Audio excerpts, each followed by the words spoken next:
Allora, Francesco, vieni più nel centro. Est-ce qu'on peut dire, possiamo dire che hai girato un film con Anna Magnani e Ingrid Bergman? Io l'ho messo nel curriculum. Attori con cui ho lavorato. Acteur avec qui j'ai travaillé, Anna Magnani Poi et gratis. Ingrid Bergman. Et surtout gratuitement. Alors, est-ce qu'il y a des questions? Allez, quand même, c'est une belle histoire. Bon, beh, allora je te pose moi une question, te la chiedo io. Mi dicevi prima che ti interessa ogni proiezione, a seconda di dove ti trovi, vedere la reazione del pubblico, perché di fatto gli spettatori reagiscono in modo diverso a seconda di dove tu sia. Et en fait, il nous racontait qu'il aime bien assister aux dernières minutes de la projection selon où il se trouve, parce qu'il trouve que chaque public est différent et réagit à cette histoire d'une façon différente. Et il tuo pubblico preferito? Non penso, non lo penso, quindi non è che non lo dico perché penso che ci sia, ma ho paura a dirlo. Non c'è, è un'esperienza che ogni volta ti insegna tantissimo per il lavoro che vuoi fare, che è anche quello di scrivere le sceneggiature che poi diventeranno film. C'est clair que ça l'intéresse aussi de voir la réaction du public, parce que à chaque fois il apprend quelque chose et par rapport à comment écrire et comment évoluer dans l'écriture des projets de cinéma. Posso sicuramente dire che per esempio un film che aveva una base di commedia che ho fatto e dove la gente per esempio al Festival di Venezia si sganasciava dalle risate, a Tokyo è stato giudicato un film drammatico. Chi era, scusami? Cose dell'altro mondo. Donc il disait justement que dans Cose dell'altro mondo, qui est, à la base est une comédie, mais un peu, on peut le dire, une comédie à l'ancienne, comme les monstres, donc une bonne comédie à l'italienne avec un humour un peu méchant. Donc évidemment à Venise on a beaucoup rigolé, mais quand il a présenté le film à Tokyo, le public n'a pas rigolé du tout, parce que au contraire ils ont trouvé que le film était extrêmement dramatique. Est-ce que tu as eu des difficultés?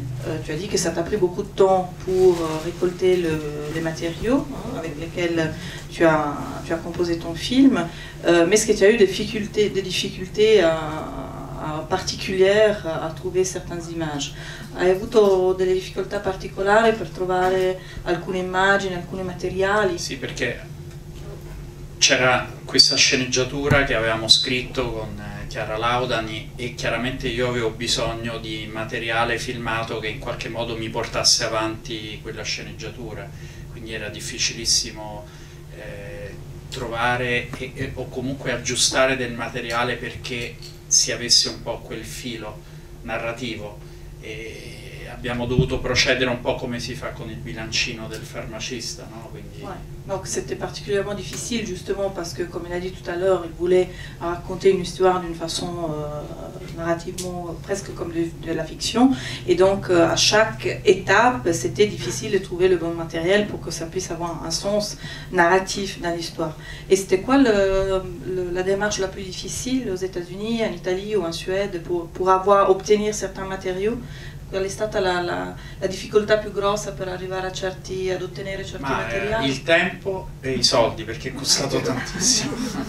È tutto materiale di repertorio, quindi tra Vulcano, Stromboli, comunque per esempio c'è quel filmatino dove si vedono Rossellini e la Bergman che passeggiano per New York, che è rarissimo, anche lì abbiamo dovuto pagare tutto. Chi ha pagato? Non abbiamo potuto rubare nulla. Chi ha pagato? Chi ha pagato? Il produttore. Ah, bello. Donc en fait il disait qu'effectivement ça a été compliqué surtout d'avoir ces petits films plutôt privés, comme le petit film que vous voyez de Rossellini et Bergman à New York, et puis ça coûtait cher, mais heureusement il y avait son frère qui a payé. Est-ce qu'il y a une question? Allez, sì. Due domande. Volevo sapere in particolare la fonte dei vari filmati a colore, che è un po' curiosa perché sorprendono molto, e poi a un certo punto si vede Ingrid Bergman con una cineprendina e ha ritrovato quello che ha Allora, traduco prima donc madame, elle a deux questions. Donc la source des films en couleur. Et la deuxième question, on voit à un certain moment Ingrid Bergman tourner avec une petite caméra. Est-ce qu'il a retrouvé le matériel tourné par Ingrid Bergman avec cette caméra? Il materiale a colore, in pellicola a colore, sono un documentario che Cesare De Seta ha girato lì ed effettivamente ho buttato lì la traccia della Bergman con la cinepresa e quel materiale che si vede è un Super 8 girato proprio da Ingrid Bergman quando girava il film. Donc effectivement, on voit du matériel tourné en Super 8 avec cette caméra par Ingrid Bergman et les films en couleur proviennent d'un documentaire de Seta. E anche il materiale a colori in Super 8 è girato proprio da Ingrid Bergman. Et aussi tout le matériel en Super 8 est tourné justement par Ingrid Bergman. Messieurs, on voit des titres de journaux dans le film. si Qui les avait tournés à l'époque? Est-ce que c'est les actualités cinématographiques avant les films dans les cinémas ou c'est vous qui avez fait semblant de tourner à l'ancienne? Ci si vedono queste Sì. notizie, le hai recuperate dagli cinegiornali, Sì. così, o le hai costruiti tu? No, quelli sono veri, nel senso...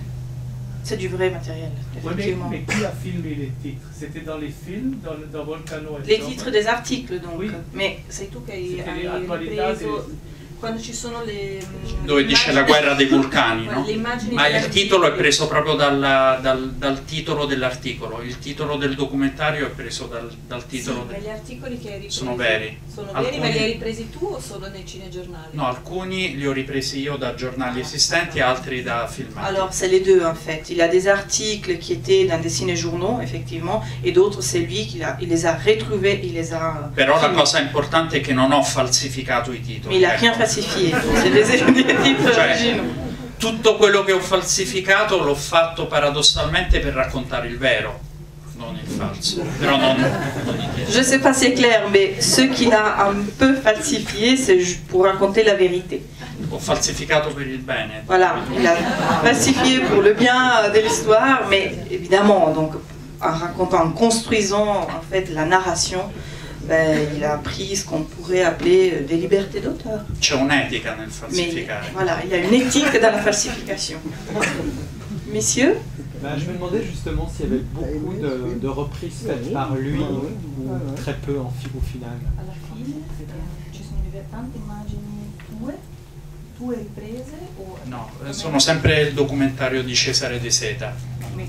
quindi fondamentalmente le tue immagini sono solo... No, io proprio ho voluto usare solamente, e anche quando, siccome sono molto rigoroso, anche gli articoli sono ripresi da degli interpositivi di giornali. Voilà. Donc en fait, d'original, il y a seulement les images des articles, qu'en plus il n'a pas enregistré les images en regardant l'article, mais en reprenant en fait des films des articles.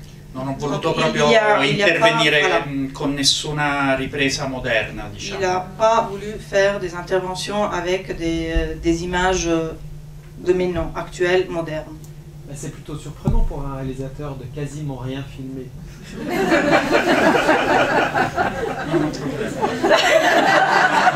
Dice che è un po' sorprendente, quasi paradossale, che tu hai fatto un film senza immagini, non hai girato niente. Ma io, sei un regista. sì, ma è una cosa che mi piace fare anche nei film di finzione, adesso voi non li avete visti, e soprattutto nei documentari, che è mischiare il vero con il falso e in questo senso confondere lo spettatore che poi si abbandona al tutto come se fosse vero. E questa è una bella palestra perché ti aiuta comunque a lavorare molto, cioè considero anche questo il lavoro di un regista, costruire una storia, che poi lo fai con materiale tuo o materiale di altri, a me non interessa, non trovo nessuna differenza.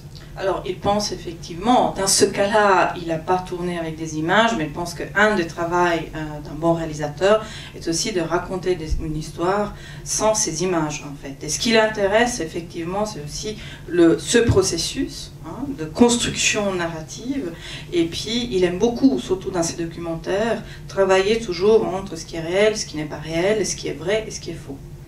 Il regista comunque è un ladro, anche se gira un'immagine è sempre quella di un altro, che viene ripresa, ristilizzata.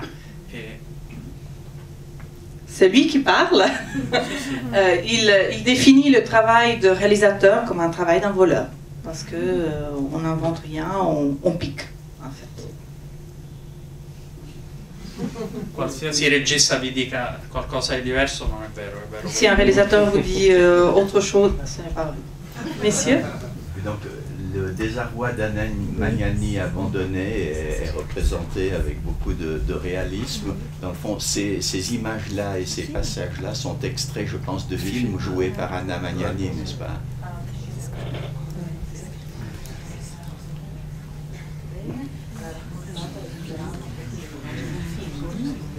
Oui, tout à fait.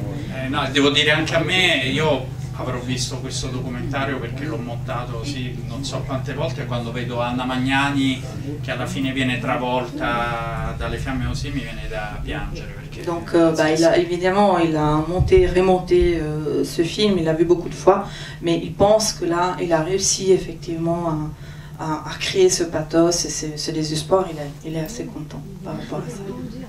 Il préfère les deux. Quale film preferisce tra Stromboli e Vulcano? no, secondo me è molto interessante vedere la cosa che mi è interessato di più, cioè nemmeno per un momento ho mai giudicato, ho fatto un paragone, però è interessante vedere come girava un regista italiano e come girava un regista americano. Cioè il cinema americano era preciso, perfetto, coordinato. Il cinema italiano era sempre improvvisato. Alors, en gros, il n'a pas envie de juger. Ce qu'il trouve intéressant, c'est que les deux films ont une approche en fait très différente, parce qu'il y a le cas de Vulcano qui est tourné par un réalisateur américain, et là on voit une approche très précise, très construite en fait. Et de l'autre côté, on a l'approche de Rossellini, du réalisateur italien, qui se base beaucoup sur l'improvisation. E qua mi piacciono tutti e due, avendo potuto... Et par rapport à ça, il aime les deux en fait. Perché Il n'a pas envie de choisir. prendi il meglio di due film che sono considerati da tutta la critica non riusciti. Tu prendi il meglio, vuoi dire? Tu hai preso il No, meglio. ma non è un merito mio, però la cosa bella è che tu puoi recuperare dei film che sono non riusciti e dare il meglio a chi li vede, e quindi generare comunque una nuova visione. On dit que les deux films, à l'époque, quand les films étaient sortis, n'avaient pas eu de succès, on avait dit qu'ils n'étaient pas bons. Si diceva all'epoca che i due film erano ma che usciti. adesso, Là, j'ai des réserves sur Vulcano, un peu moins sur Stromboli, mais bon. Je me suis perdue là. Non, ce qu'il trouve intéressant justement, c'est qu'il pense que grâce à cette opération, en fait, il a pu récupérer peut-être ce qu'il y a de plus intéressant dans les deux films.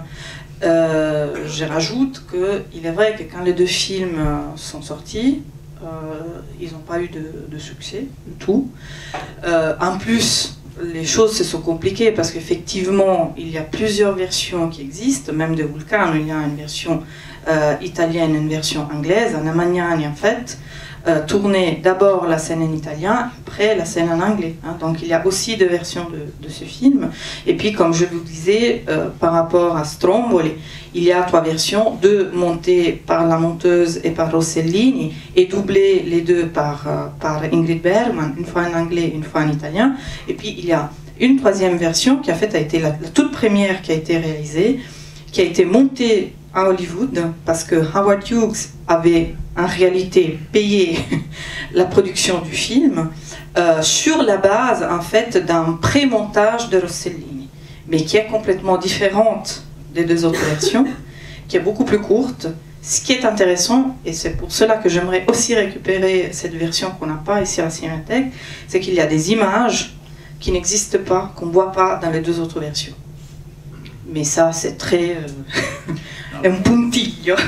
Poi c'è un'altra cosa importante secondo me da dire, sempre per rispondere alla domanda del signore, che questi film comunque sono una testimonianza incredibile del vissuto degli attori che l'hanno fatta. E allora anche nei momenti meno riusciti, chi conosce questa storia è preso comunque dalla sofferenza, da tutto quello che c'è dietro, che rende il film comunque importante. Ed è questa la magia, secondo me, dei film che vanno sempre comunque recuperati. Ce qui est intéressant, effectivement, dans ces deux films, réussis, pas réussis, je rajoute, surtout pour Stromboli, quand même réévalué dernièrement, c'est effectivement ce qui représente, au-delà en fait de ce qu'on raconte, au-delà de l'histoire, au-delà des images, et c'est justement, c'est que derrière il y a un vécu des acteurs, de ceux qui ont fait le film, et ces films sont un symbole par rapport à ça. Donc c'est toujours intéressant de récupérer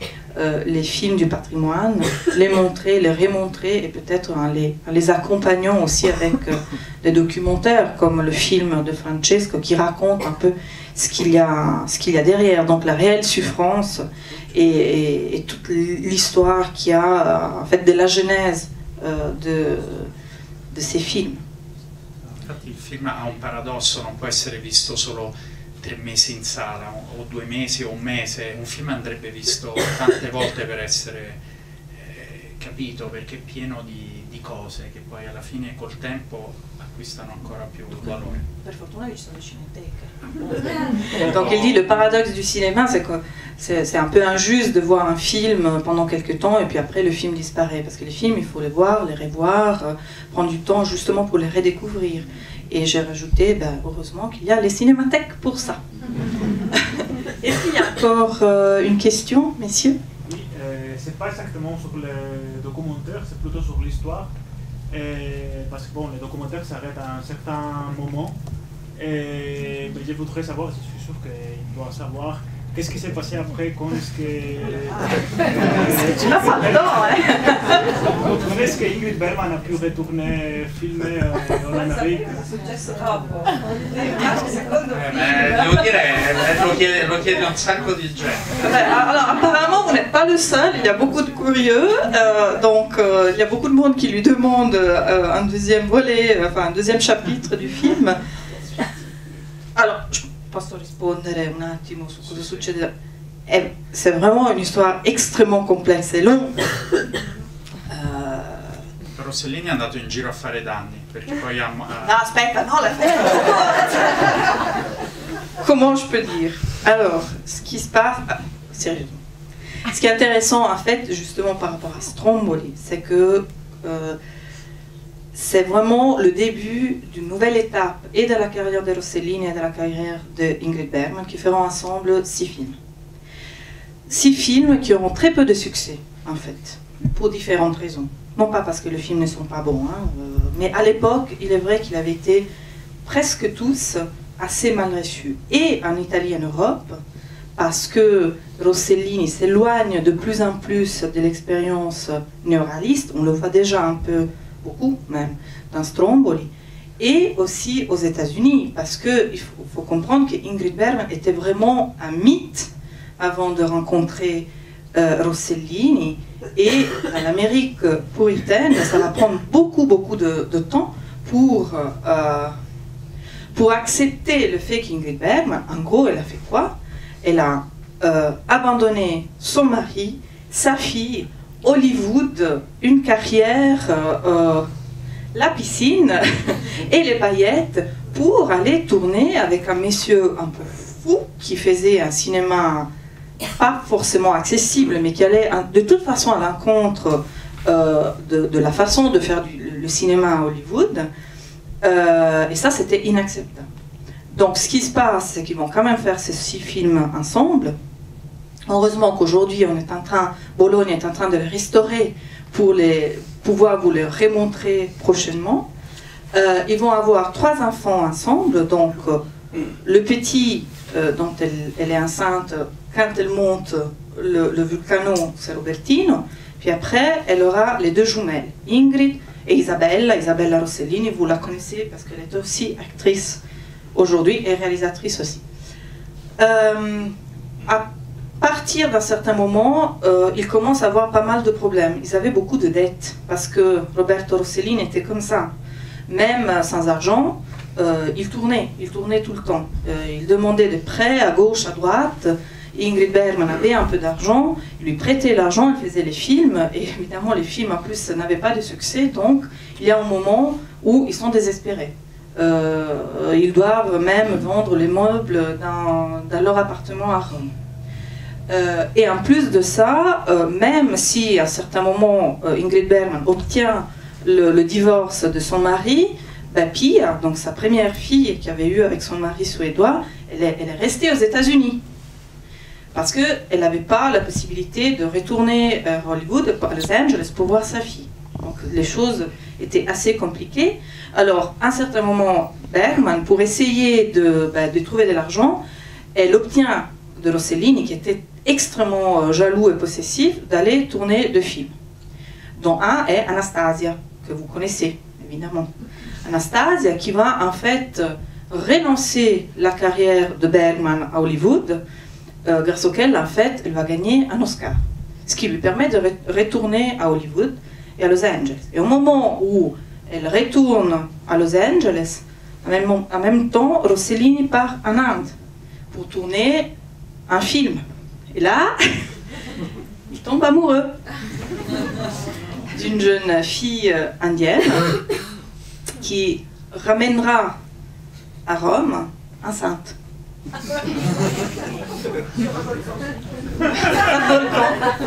Mais ce qui fait en fait que, alors je ne connais pas complètement l'histoire dans leur intimité, mais visiblement il y a eu un moment où voilà, les choses étaient claires, elle repart à Hollywood, lui il part en Inde, et puis voilà, la grande histoire d'amour termine. Rossellini après il fera encore quelques films, surtout il va commencer l'expérience à la télévision, justement parce qu'il avait des grosses difficultés à trouver de l'argent pour monter des projets cinématographiques, et Ingrid Bergman va, disons, ouvrir la troisième partie de sa carrière à Hollywood et en Europe. Alors par rapport à ça, ce que je peux vous conseiller, sachez que malheureusement pour l'instant il n'est pas traduit, donc il existe un film qui raconte l'histoire de la guerre des volcans. Peut-être ce qu'on va faire, on va mettre l'information sur le site, comme ça vous pourrez récupérer les coordonnées de ce livre. Et ce que je peux vous conseiller aussi, c'est de lire en fait, bon, il y a beaucoup de livres sur Ingrid Bergman et sur Rossellini bien évidemment, mais il y a une très belle autobiographie d'Ingrid Bergman qui raconte en fait toute cette histoire et qui raconte en fait l'histoire de sa vie, sa carrière, le rapport avec Rossellini notamment et le rapport avec ses enfants. Et voilà. Donc, si vous voulez en savoir plus, je pense que en attendant en fait le prochain documentaire de Francesco Patierno, peut-être vous pouvez lire ces livres. Alors, Francesco, vuoi magari dire un'ultimissima parola di saluto? Io lo sai cosa volevo dire, avevo una curiosità allora, j'ai lancé la perche. Avevo veramente una grossa curiosità perché sappiamo che Rossellini è stato una persona molto affascinante comunque, era un uomo bassino, bruttino, non aveva soldi, però trovava sempre persone che gli prestavano i soldi per fare i film e trovava delle donne bellissime che lasciavano i mariti e si mettevano con lui, e questo è... Adesso fortunatamente non in Italia. Aspetta, magari. Alors, l'introduction à ceux qui aimeraient vous demander, c'est que vous avez vu, Roberto Rossellini était un monsieur qui n'avait pas... Il avait du charme, mais il n'était pas forcément d'une grande beauté, il était petit, un peu gros, mais n'empêche qu'il a ruiné des mariages et puis il a réussi à fasciner, à avoir des histoires avec des femmes très belles et incroyables. Et donc, aujourd'hui... Adesso fortunatamente noi abbiamo ancora in Italia un uomo bassino... No, perché ridete? Pastino, Burtino. Voilà. Et heureusement, aujourd'hui en Italie, nous avons encore un monsieur un peu bas, pas très beau, voilà. Affascinante, Mais che très- riesce avec un a charme raccontare fou, delle storie qui arrive à fantastiche. raconter des histoires incroyables et fantastiques. Comment il s'appelle? Voi non lo conoscete, Vous le Silvio? connaissez pas, mais il s'appelle Silvio. Allora lui ha promesso, Hier. ieri, Alors hier, je sais pas si ha vous avez eu promesso l'occasion de dire, che restituirà i soldi della tassa sulla casa degli italiani il a promis hier qu'il va restituer l'argent de la taxe sur les biens immobiliers, sur les maisons, tassando i soldi che avete voi che sono venuti dagli italiani. en imposant l'argent qui est en Suisse, qui a été imposé à la source depositato nelle vostre voilà, banche.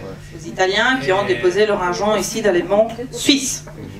E ha calcolato che questi soldi sono circa 200 milioni di euro. Et il a calculé qu'on parle d'un montant de à peu près 200 millions d'euros.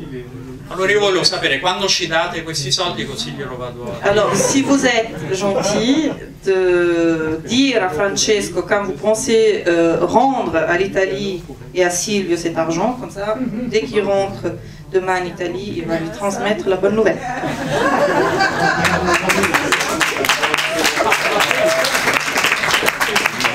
Je suis désolée, mais je crois qu'il veut une réponse. Je m'excuse, c'est qui ce monsieur dont vous parlez J'ai cru d'abord que vous alliez parler de Berlusconi ou de Oui, Monti. Ou de Monti. Non, non, c'est Berlusconi. On parle de Berlusconi, pour de vrai. Lui ha fatto la promessa. C'est lui qui a fait la promesse. Lui ha detto è proprio un accordo con voi, cioè fra una settimana viene a chiedervi i soldi. Pas de réaction? Pour de vrai? E gli svizzeri sono neutrali, non possono prenderti una risposta. Va bene, allora non gli dico nulla a Silvio. Alors, pas de message pour Silvio. Pardon? Ah, il suggerisce che vada a dormire. Molto gentile, Silvio. Et puis quelqu'un d'autre, il a dit qu'en réalité, il n'y a pas cet argent, c'est ça?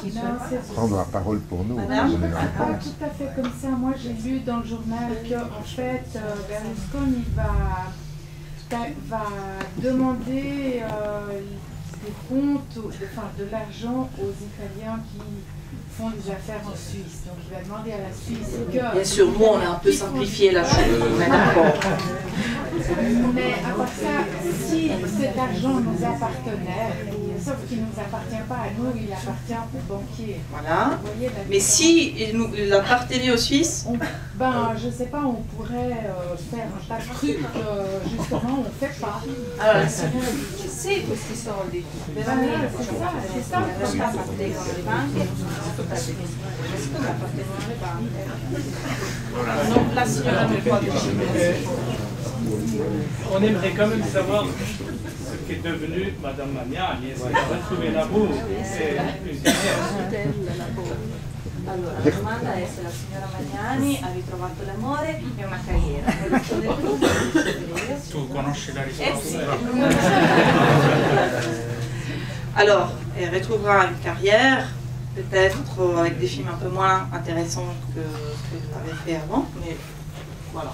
Elle a tourné aux États-Unis avec Cukor et des gens comme ça. Mais on n'aime pas forcément les films, enfin, on n'a pas aimé forcément les films. C'est pas moi qui le dis, hein, c'est plutôt la critique. Donc elle aura bien évidemment une carrière, je dirais même que Vulcano, comme c'est une production américaine, va aider Anna Magnani à aller travailler à Hollywood. Elle ne va pas vraiment retrouver l'amour, elle sera toujours liée à Rossellini. À un certain moment, elle va tomber gravement malade d'un cancer au pancréas.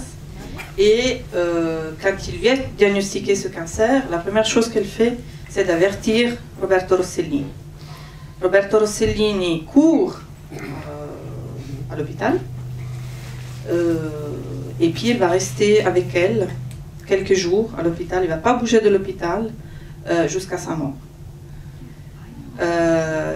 L'histoire veut que Rossellini sera présent évidemment à la cérémonie au cimetière il y avait beaucoup de fleurs qui venaient évidemment de tout le monde, de partout. Mais il y aura surtout sur la tombe d'Anna Magnani un bouquet de roses rouges. Je ne sais pas si c'est vrai, mais la chose est écrite dans pas mal de livres. On dit que ce bouquet de fleurs avait été envoyé par Ingrid Bergman.